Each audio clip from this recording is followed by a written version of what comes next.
The great hall of the Galactic Concord was silent. 12 species sat in judgment, their eyes fixed on the holographic display floating at the center of the chamber. The display showed a small blue planet called Earth, and beside it, the faces of 37 humans who had been selected to die. Ambassador Varteth of the Tervani hegemony rose from his seat. His scaled body gleamed under the artificial lights, and his voice carried the weight of ancient authority. The humans of Varus 4 have violated 17 articles of the Mining Accord. They have trespassed into Tervani space. They have damaged sacred burial grounds. The punishment must be severe. No one disagreed. The humans had always been a problem. They bred too fast, expanded too quickly, and showed no respect for the established order of the galaxy. For 300 years, the elder species had tried to contain them, to slow their spread across the stars. Nothing worked. The humans kept coming, kept building, kept pushing into territories that did not belong to them. Today, the Concord would send the message. Commander. Jake Morrison stood in a holding cell on the orbital station above, Varus 4. He was a tall man with gray at his temples and scars on his hands from 20 years of work in deep space. Beside him stood his crew, 36 men and women who had followed him to the edge of known space. They had come to mine rare minerals. They had not expected to become prisoners. "What will they do to us?" asked Dr. Megan Hartley. She was the ship's xenobiologist, a woman of 40 with sharp eyes and a calm voice. She had studied alien species her entire life, but she had never imagined she would stand before them as a criminal. "I don't know," Jake admitted, "but I don't think they brought us here to let us go." The door opened, and a Tervani guard entered. He gestured with his weapon, and the humans were marched through long corridors to a transport bay. There, a single ship waited for them. It was their own vessel, the Endurance, stripped of weapons and long-range communications. A Concord official approached Jake and handed him a data pad. "You will be transported to Kethros 9, the official said. His voice was flat, without emotion. "You will remain there for the rest of your natural lives. This is the judgment of the Galactic Concord." Jake looked at the data pad. It showed a planet wrapped in amber clouds, with readings that made his stomach turn. Gravity at 2.3 times Earth standard. An atmosphere laced with sulfuric compounds. Surface temperatures that swung between burning heat and freezing cold. And listed under native life forms, a single classification: extreme hostility. "This is a death sentence," Jake said. "Yes," the official replied. "It is." The humans were loaded onto the Endurance. The ship's engines fired, and they began the 3-week journey to the edge of Concord space, to a world that no species had ever survived. During the journey, Jake gathered his people in the cargo hold. They sat on crates and floor plates, their faces showing fear and confusion and anger. He stood before them and spoke plainly. "They expect us to die," he said. "They sent us to a Class 0 death world because they think we are weak. They think we will lie down and wait for the end. They are wrong." Cole Parker, the ship's structural engineer, raised his hand. He was a young man, barely 30, with a reputation for solving impossible problems. "What do we have to work with?" Jake nodded to LT, Katie Vance, the ship's medic. She pulled up an inventory on the main screen. Basic survival supplies for 6 months. Medical equipment. Some construction tools. Seeds for earth crops, though I don't know if they'll grow where we're going. The ship itself, once we land. It's not much, Cole said.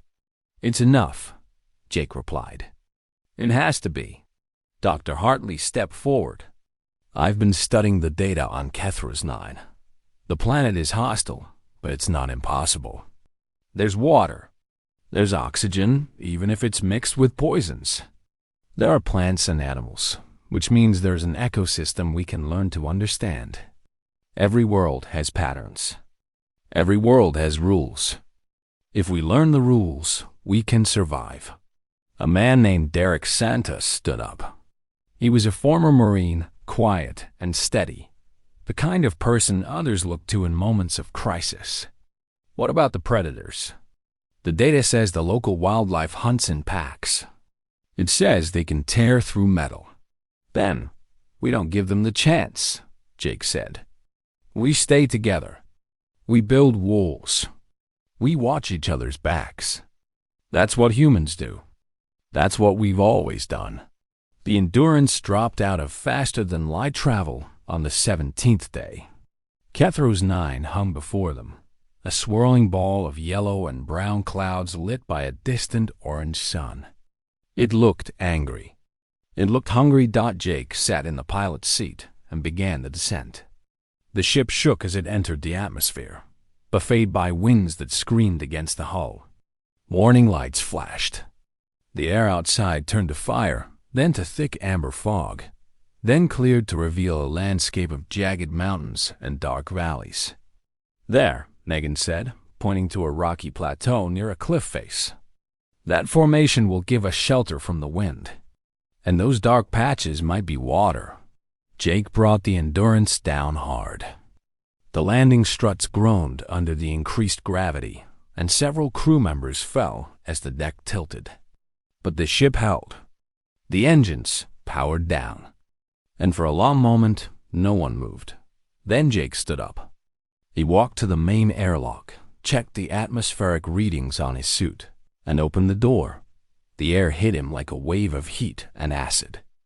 Even through his mask, he could taste the sulfur, feel it burning at the edges of his lungs. The gravity pressed down on him, making every step feel like walking through water. The ground beneath his boots was black and sharp, made of volcanic rock that crumbled at the edges. He looked up at the sky. It was the color of a bruise, purple and yellow and angry. In the distance, something roared. Something large. Behind him, his crew gathered at the airlock, looking out at the world that was meant to be their grave. "Welcome to Kethro's 9, Jake said quietly. "Let's get to work." Far above, in the comfort of the Concorde observation station, Ambassador Varteth watched the humans take their first steps on the planet's surface. He smiled, showing rows of sharp teeth. 6 days, he said to his assistant. Perhaps 7. Then we will have no more human problem. He turned away from the screen, already composing the report he would send to the Concorde. The humans were finished. Everyone knew that nothing survived on a Class 0 death world. It was simply a matter of waiting for nature to take its course. He did not look back at the screen. If he had, he might have noticed something that would have troubled him. The humans were not sitting down. They were not crying or praying or giving up. They were unloading supplies. They were building. They were just getting started. The first night on Kethro's 9 was the longest of Jake Morrison's life. The temperature dropped so fast that ice formed on the outer hull of the Endurance within an hour of sunset. The crew huddled inside the ship, listening to the wind howl against the metal walls and the distant sounds of creatures moving in the darkness. 3 people had already collapsed from the gravity. Their bodies were not ready for the constant pressure. The feeling of carrying an invisible weight on their shoulders, every moment of every day. LT Katie Vance worked through the night, treating muscle tears and breathing problems and the slow damage that the planet's air was doing to everyone's lungs. "We need better filters," she told Jake. "The masks we have are not enough. The sulfur is getting through. Can you build better ones?" "Maybe, if I had the right materials." She wiped sweat from her forehead. Even inside the ship, the air was thick and hard to breathe. "We need to find something on this planet that can help us. Otherwise, we'll all have lung damage within a month." Jake nodded. He had already been thinking about this. Survival was not just about making it through today. It was about making it through every day after. They needed food, water, shelter, and air they could breathe. They needed to turn this hostile world into something they could live on. At dawn, he sent out the first scouting party. Derek Santos led the team, taking 4 others with him to explore the area around the landing site. They moved slowly, fighting against the gravity, their weapons ready. Dr. Megan Hartley went with them, carrying equipment to collect samples of the local plants and soil. The landscape was brutal and beautiful. Black rock formations rose from the ground like broken teeth. Strange plants grew in the cracks, their leaves thick and waxy, colored in shades of red and orange that seemed to glow against the dark stone. In the distance, steam rose from vents in the ground, and the air shimmered with heat. "Over there," Megan said, pointing to a depression in the rock where water had collected. The water was dark and murky, but it was water. "If we can purify that, we have a water source." Derek nodded. He was about to respond when something moved at the edge of his vision. He raised his weapon and shouted a warning, but he was too late. The creature came out of nowhere. It was massive, at least 3 meters long, with 6 powerful legs and a body covered in bony plates. Its head was all mouth, filled with teeth that looked like broken glass. It hit one of the scouts before anyone could react, and the man screamed as those terrible jaws closed around him. Derek fired. The other scouts fired. Bullets sparked off the creature's armor, but some found gaps between the plates. The beast roared and released its prey, turning toward its attackers with murder in its small black eyes. "Fall back," Derek shouted. "Fall back to the ship." They ran. The gravity fought them with every step, turning what should have been a sprint into a desperate slog. Behind them, more creatures emerged from the rocks.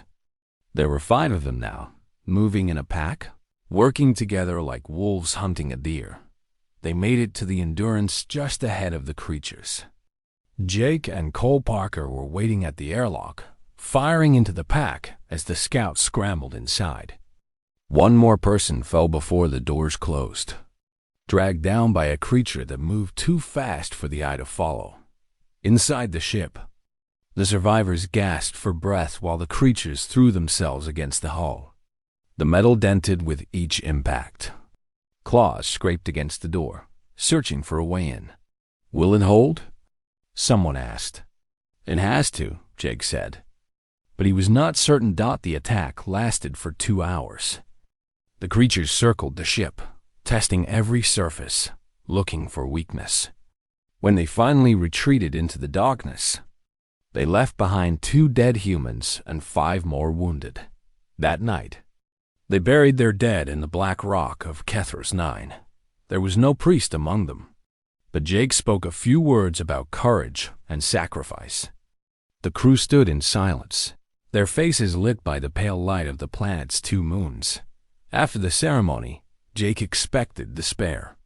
He expected his people to give up, to retreat into the ship and wait for death. That was what the Concorde expected them to do. That was what any reasonable species would do when faced with such overwhelming danger. But the humans did not do that. "We need walls," Cole Parker said. He was already sketching designs in a notebook, his pencil moving fast across the page. "These creatures are ambush predators. They rely on surprise. If we can see them coming, we can fight them. And we need to learn more about them," Megan added. "They have weak points. Every creature does. If we understand how they hunt, how they think, we can turn their tactics against them." Derek Santos checked his weapon. "We need better guns. These creatures have armor. We need something that can punch through." Katie Vance was treating the wounded, but she looked up long enough to contribute. "And better medicine. There are plants out there. Some of them might help us. Some of them might be able to filter the poison from the air." Jake looked at his crew. He saw fear in their eyes, but he also saw something else. He saw determination. He saw the stubborn refusal to accept defeat that had driven humans to cross oceans and conquer mountains and reach for the stars. "All right," he said. "We start at first light. Cole, you're in charge of building defenses. Derek, you train everyone who can hold a weapon. Megan, learn everything you can about this planet. Katie, keep us alive. What about you?" Megan asked. Jake looked out the viewport at the hostile world beyond. "I'm going to figure out how to make those things afraid of us." Far above, on the Concord observation station, Ambassador Verteth reviewed the footage from the planet's surface.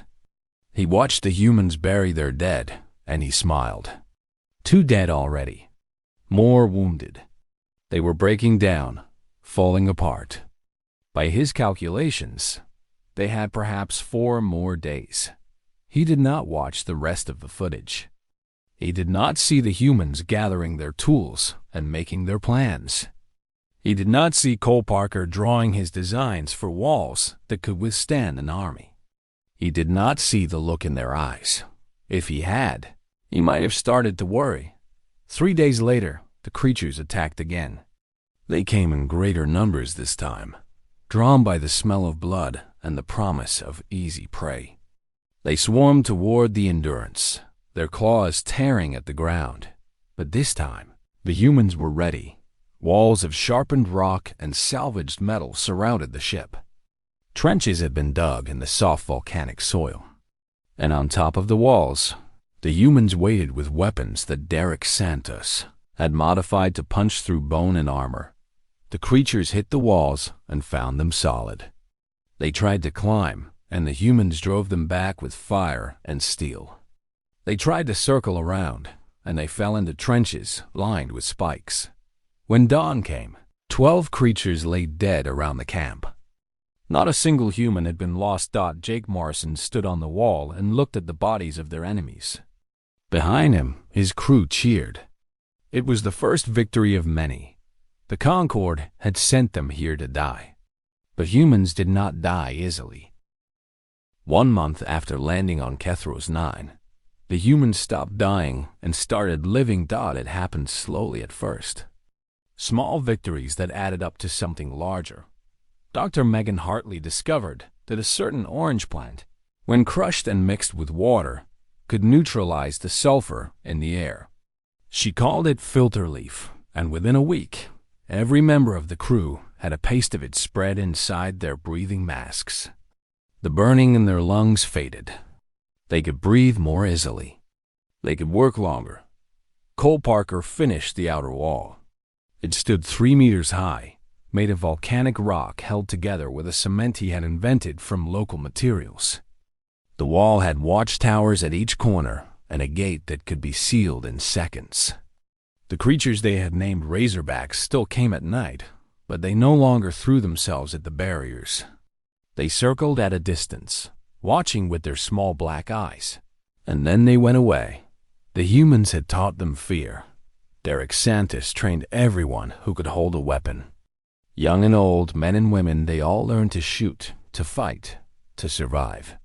He showed them how to move in the heavy gravity, how to use their lower center of balance to their advantage. He taught them the weak points of the Razorbacks, the soft joints between the armor plates where a blade or a bullet could find flesh. "We are not prey," he told them. "We are the hunters now." Jake Morrison watched his people change. The fear was still there, hidden behind their eyes, but it no longer controlled them. They worked together, supported each other, pushed each other to be stronger. At night, they gathered around fires made from dried plant material and told stories about Earth. They laughed. They sang. They refused to let the planet break their spirits. Katie Vance became the heart of the camp. She healed bodies and lifted spirits. When people were hurt or sick, she treated them. When they were scared or sad, she listened. She kept a small garden near the medical tent, growing herbs and vegetables from the seeds they had brought from Earth. The soil was poor, but she mixed it with ash and filter leaf and made it work.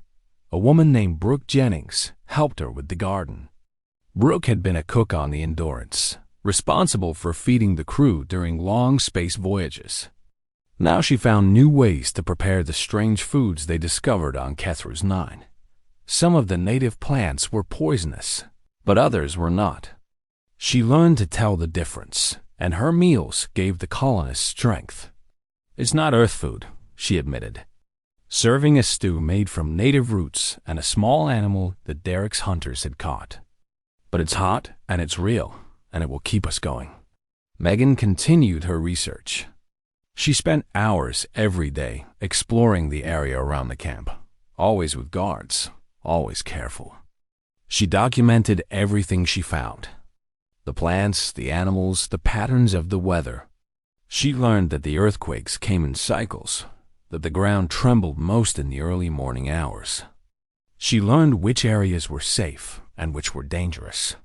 She created maps that showed water sources, hot springs, and the territories of the Razorback packs. "Every world has rules," she told Jake one evening, showing him her notes. "Kethru's 9 seems random and chaotic, but it's not. There are patterns here, just like on any other planet. We just have to learn to read them." "And what have you learned?" Megan smiled. "I've learned that this planet is harsh, but it's not malicious. It doesn't want to kill us. It's just being what it is. The gravity is heavy, but we're getting stronger. The air is poisonous, but we've found a way to filter it. The creatures are dangerous, but they're not evil. They're just predators following their instincts. If we understand them, we can predict them. If we can predict them, we can survive them." Jake nodded. He was starting to feel something he had not felt since they landed on this world. He was starting to feel hope. At the end of the second month, they held their first celebration. Brooke prepared a special meal using the best ingredients they had. Cole built a stage from scrap metal. Someone found a guitar in the cargo hold of the Endurance. And a young man named Lucas played songs while people danced under the amber sky. It was a small thing. A few hours of joy stolen from a world that wanted them dead. But it meant everything. It meant they were still human. It meant they had not given up. The Concorde observers watched from their station in orbit. They had expected the humans to be dead by now. They had expected bones and silence, another failed colony on another impossible world. Instead, they saw lights and movement. They saw walls and gardens and people working together. Ambassador Verteth studied the images with growing concern. "This is unexpected," he said to his assistant.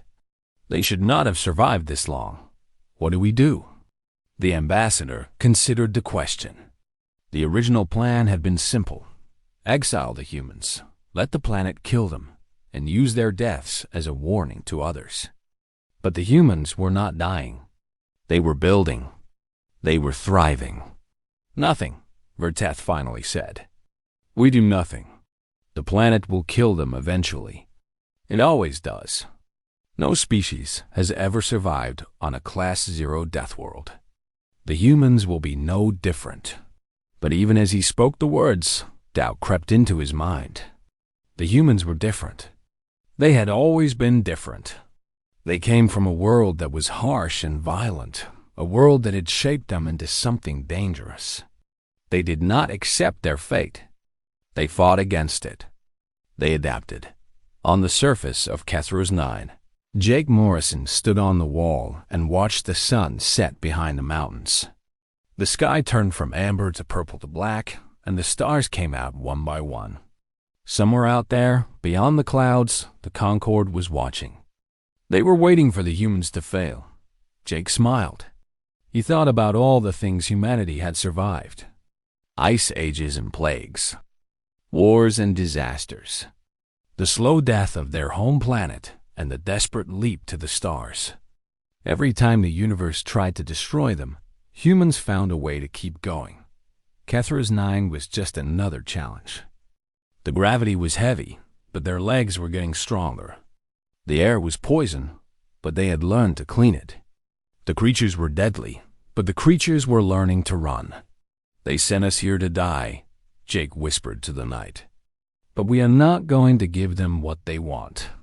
Behind him, The lights of the camp glowed warm against the darkness. The sound of laughter drifted on the wind. Humans were singing, telling jokes, making plans for tomorrow. They had been exiled to a world without hope. And they had found hope anyway. That was what humans did. That was what they had always done. And they were only getting started. 1 year after the humans landed on Kethra's 9, the Galactic Concorde sent a survey drone to document the remains of the colony. The drone descended through the amber clouds, its sensors recording everything it passed. It broke through the cloud layer and flew toward the coordinates where the Endurance had landed. What it found shocked the entire Concorde. The humans had not just survived. They had built a town. The images showed walls of stone and metal stretching across the plateau. Inside those walls stood buildings with roofs and windows, smoke rising from chimneys. There were gardens and storage facilities, workshops and watchtowers. The wreck of the Endurance had been transformed into a central hall. Its metal hull reinforced and expanded into something that looked almost like a church. 24 humans remained alive.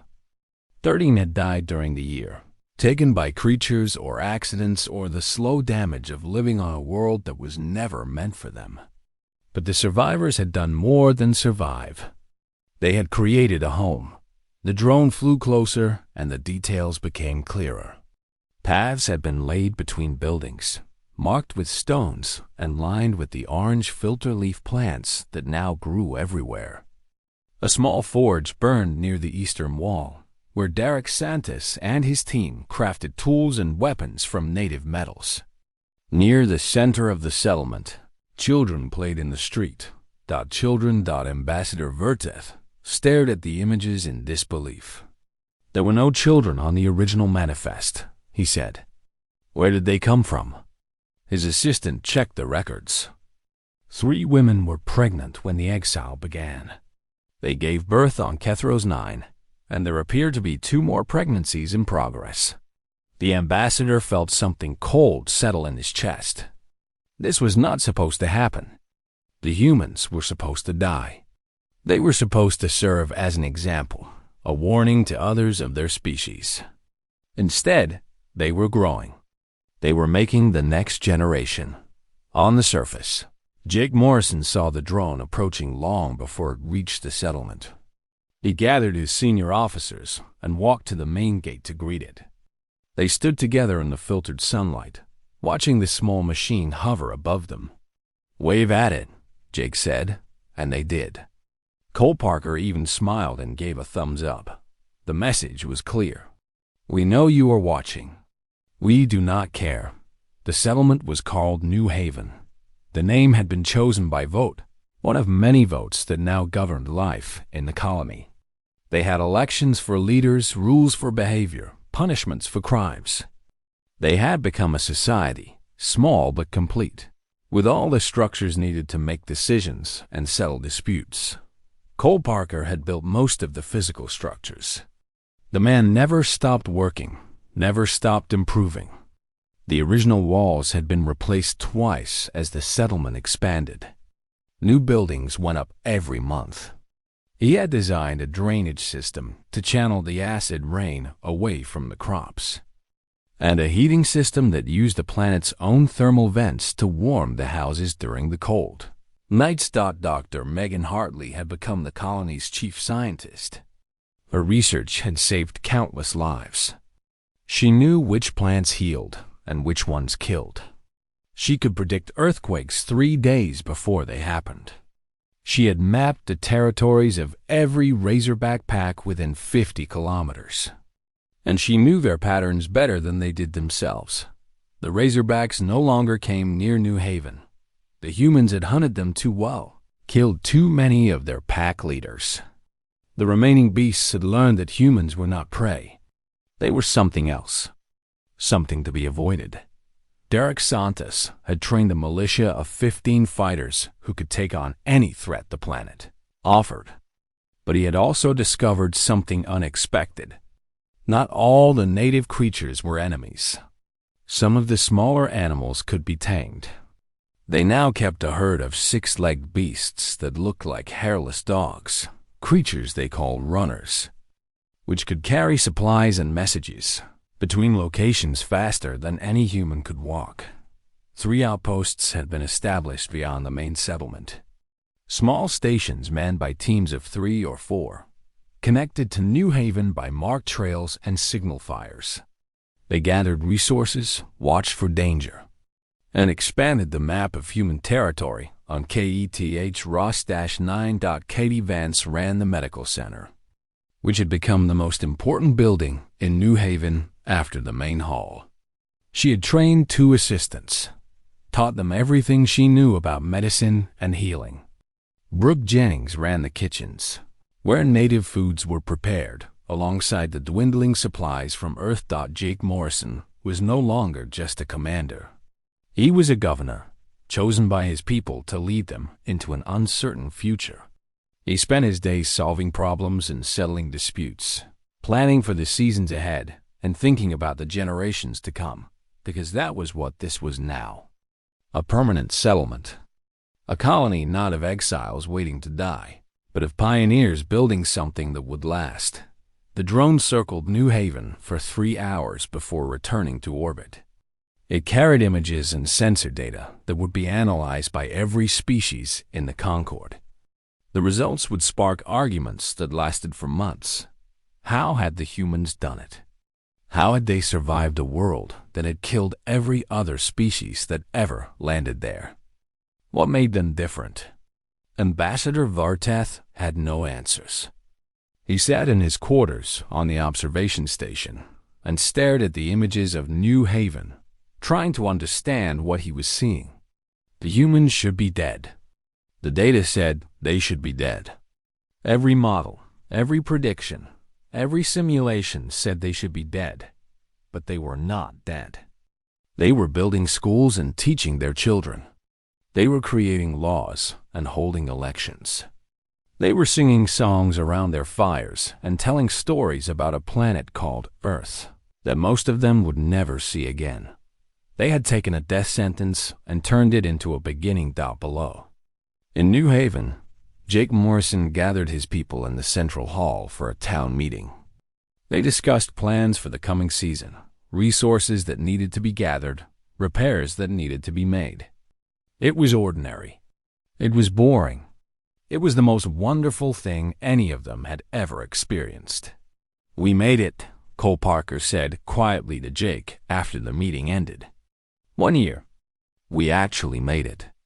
Jake looked around at the hall, at the faces of the people who had become his family. He thought about the ones they had lost, the friends and colleagues buried in the black rock of this harsh world. Their sacrifice had made this possible. 1 year is just the beginning, he said. Now we have to think about 10 years. 100 years. We have to build something that will last. Can we do that? Jake smiled. We're human. We can do anything. Outside, the amber sky darkened toward evening. The lights of New Haven flickered on one by one, warm and bright against the endless dark. And high above, hidden in the clouds, the Concorde watched and wondered what they had set in motion. 3 years after the exile of the Endurance crew, the Galactic Concorde held an emergency session. The Great Hall was full, every seat taken by representatives of the 12 elder species. The holographic display at the center showed a planet they had all hoped to forget. Cathros 9, the world that was supposed to kill the humans. The world that had failed. Ambassador Varteth stood before the assembly, his scales dull with stress and exhaustion. He had spent months trying to understand what had happened, trying to explain how 37 humans had turned a Class 0 death world into a thriving colony. He had no answers. He had only the truth. The humans of New Haven, number 112, he began. The assembly stirred with shock. A relief ship broke through our blockade 8 months ago. It carried supplies, equipment, and volunteers. More ships have followed. We have been unable to stop them. The display changed, showing images of the colony. What had been a small settlement 1 year ago was now a proper town. Stone buildings lined the streets. Smoke rose from factories and forges. Fields of crops stretched beyond the walls, protected from the native predators by fences and armed guards. They have built a communication array, Ruteth continued. They broadcast daily to Earth and the human colonies. They share information about surviving on Class Zero worlds. Their transmissions have become popular. They call themselves proof that humanity can conquer any challenge. A Torvani council member raised a tentacle. Can we destroy the array? Cut their communications? We tried. They rebuilt it within a week. They seem to enjoy rebuilding things we destroy. Verteth's voice was bitter. Every action we take against them becomes another story they tell. Another example of the powerful Concord trying to crush the brave human pioneers. We have made them heroes to their own species. The assembly fell silent. They had wanted to send a message to humanity. They had sent one. But the message had not been what they intended. On Kethros 9, Jake Morrison stood on the hill above New Haven and watched the sunset. 3 years. It felt like a lifetime and a heartbeat at the same time. He remembered the day they landed, the fear and confusion, the first terrible night when the Razorbacks attacked. He remembered burying friends in the Black Rock, wondering if he would be next. Now children played in the streets below. Gardens grew where nothing should grow. People laughed and worked and built their futures on a world the galaxy had called impossible. Catty Vance walked up the hill to join him. She was older now, lines around her eyes that had not been there before. But she smiled easily, and her spirit was as strong as ever. The council wants to talk to you, she said. Something about the Concord's latest message. Jake sighed. The Concord had been sending messages for months, demanding that the humans leave Kethros 9, return to proper space, accept their punishment. The humans ignored everyone. What do they want this time? The same thing. They want us gone. Jake looked at the colony below. At the walls Cole Parker had built, stronger now than ever. At the medical center Katie ran, where she trained doctors who would serve the next generation. At the farms and workshops and schools, all the pieces of a civilization rising from nothing. Send them a reply, he said. Tell them no. The formal reply was recorded 3 days later. Jake stood before the communication array with Cole Parker and Katie Vance on either side of him. Behind them, the people of New Haven gathered to watch. This message would be broadcast not just to the Concord, but to every human colony in known space. Jake looked into the camera and spoke. You gave us this world as a death sentence. You expected us to give up, to accept your judgment, to die quietly in a corner of the galaxy where no one would remember us. He paused, letting the words sink in. You forgot what we are. We are the species that climbed out of caves and conquered our planet. We crossed oceans in wooden boats. We walked on our moon. We reached for the stars with nothing but courage and stubbornness. Behind him, the colonists stood taller. They had lived this story. They knew what it meant. We do not die quietly. We do not accept your limits. You told us this world would kill us, and we made it our home. You told us we could not survive here, and we built a town. You told us we were weak, and we became strong. Jake gestured to the landscape behind him. The amber sky, the jagged mountains, the beautiful and terrible world that had tried so hard to destroy them. You called this a death world. We call it home. The message ended. The colonists cheered. And far across the galaxy, in countless homes and ships and stations, humans watched the recording and felt something stir in their hearts. Within months, colonization requests flooded the Concord's diplomatic channels. Humans wanted access to dozens of worlds previously classified as too dangerous for settlement. They pointed to New Haven as proof that the classification system was wrong. that humans could thrive anywhere they chose to go. The Concorde refused every request. But the requests kept coming, and some humans stopped asking permission altogether. Ambassador Varteth submitted his final report to the Council. It was short and bleak. "We made an error," he wrote. "We believed that humans could be controlled through fear. We were wrong. Humans do not respond to fear the way other species do. They do not retreat from challenges. They embrace them. Every obstacle we put in their path becomes a story they tell their children. Every defeat becomes a lesson they learn from. They are not like us. They never were. What do you recommend?" The Council asked. Vor single quotes TETH thought for a long time before answering. "I recommend we learn to live with them, because we cannot destroy them. I am not certain anything can." On Kethros 9, the sun rose over New Haven. Jake Morrison walked through the streets of his town, greeting neighbors, watching children run to school, feeling the weight of this impossible world on his shoulders. It was heavy, but he was strong enough now. They all were. Megan Hartley met him at the gate with news. A message had come from Earth. The government there wanted to establish formal relations with New Haven. They wanted to recognize the colony as an official human territory. They wanted to help. "What do we need from them?" Jake asked. Megan smiled. "Not much, honestly. We've done pretty well on our own." Jake laughed. It was true. They had arrived with nothing but their hands and their will, and they had built everything they needed. The Concorde had tried to break them, and instead had made them stronger. That was what humans did. That was what they had always done. They took the impossible and made it ordinary. They faced death and chose life. And on a Class 0 death world at the edge of known space. They had proven once again that there was no challenge humanity could not overcome. The story of New Haven was just beginning, and the galaxy would never be the same.